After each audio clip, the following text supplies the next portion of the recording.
Welcome friends, मैं संदीप निगम। आज आपको बताऊंगा माई एसक्यूएल काउंट फंक्शन के बारे में। काउंट फंक्शन एक एग्रीगेट फंक्शन है जो भी हमारे डेटा टेबल में रो होती है उन्हें काउंट करने का काम करता है। तो पहला जो सबसे सिंपल तरीका होता है वो ये होता है कि मेरे पास कोई टेबल है और मुझे उसमें काउंट करना है कि कितने रिकॉर्ड्स हैं। तो मैंने यहाँ पर सिंपल लिखा टेबल का नाम और यहाँ पर आप केवल लिखेंगे काउंट और उसमें लिख देंगे स्टार।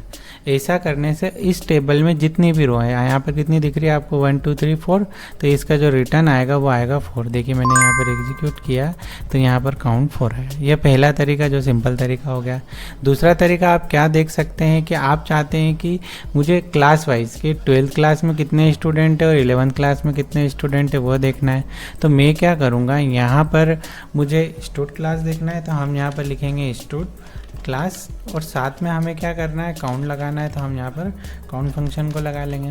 हमारा जो नियम होता है वो क्या बोलता है कि हमें हमेशा अगर हम किसी भी एग्रीगेट फंक्शन के साथ में अगर कोई कॉलम लेते हैं तो उसे हमें ग्रुप बाय करना होता है।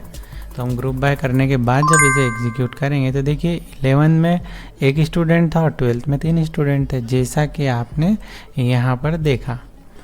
ठीक है। अब जो तीसरा उपयोग इसका हो सकता है वो बड़ा मज़ेदार उपयोग है। आप देखेंगे कि आपके पास कोई रिकॉर्ड है और आपको ये देखना है कि 11th 12th या ऐसी कितनी क्लास है, मतलब पर्टिकुलर क्लास वाइज किसी स्टूडेंट का समझना चाहते हुए आप चाहते हैं कि यहाँ पर 11 12th या ऐसी कितनी और क्लासेस का डेटा इस टेबल में एंटर्ड है।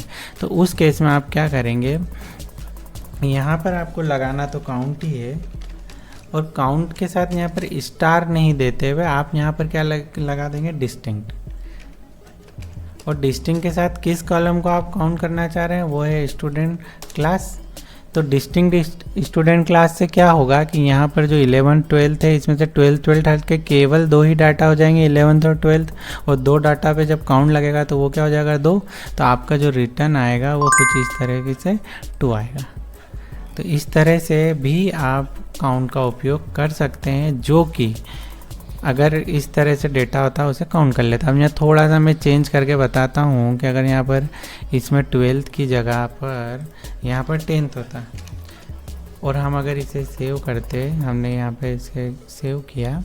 अब आप देखेंगे अपने पास डेटा कैसा है, 12th है, 11th है और 10th है, यहाँ 3 क्लास है। अब आप जब इस वापस से उस वाले एसक्यूएल को एग्जीक्यूट करेंगे, हमारी एसक्यूएल क्या हो गई, सिलेक्ट काउंट और यहाँ पर हम लगाएंगे डिस्टिंक्ट और डिस्टिंक्ट के बाद लगाएंगे स्टूडेंट क्लास और फ्रॉम हमारी टेबल का नाम। अब ऐसा करने पर आप जब काउंट देखेंगे तो वो क्या आएगा, 3 आएगा। ठीक है, क्योंकि यहाँ पर 3 क्लास थी। ऐसे और भी माई एसक्यूएल के वीडियो देखने के लिए चैनल को सब्सक्राइब करें। मिलते हैं नेक्स्ट वीडियो में। Thanks for watching.